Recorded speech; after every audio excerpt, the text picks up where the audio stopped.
definitely. The technology and also the desire to have a more significant impact on the climate, the electric vehicles and the electric vehicle infrastructure.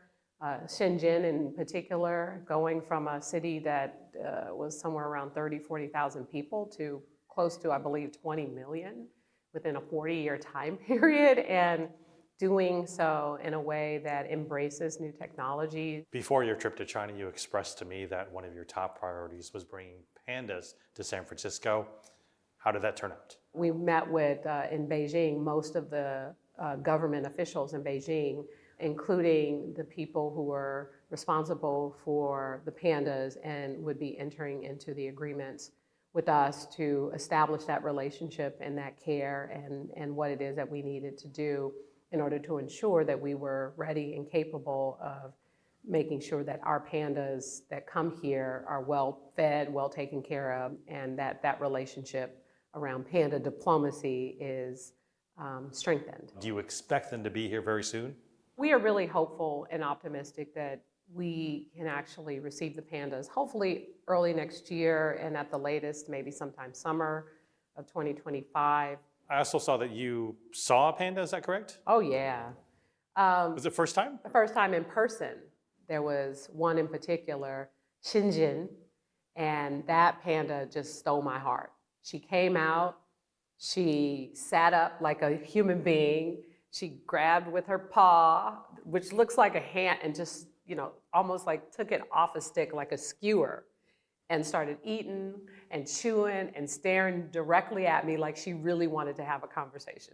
We are super excited about welcoming them here to San Francisco. I know another key priority was boosting air routes. One San Francisco International Airport spokesman was quoted as saying, just an increase of a single daily flight between a city and China to SFO could bring in upwards of 175 million in annual revenue and more than 1,000 jobs to the area. Any progress on increasing air routes? Yeah, and before the pandemic, we had anywhere between 300 and 350 flights to the US every week.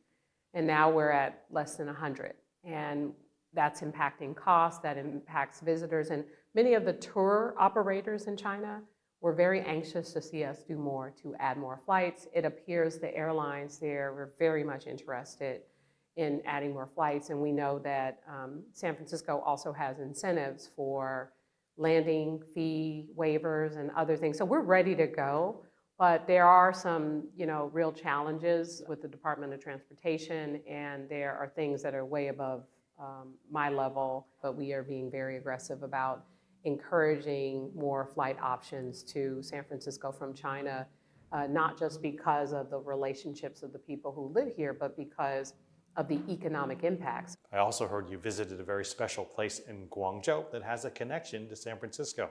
So we went to the Old Town in Guangzhou, and we visited the home of Bruce Lee's father, who was a famous opera singer.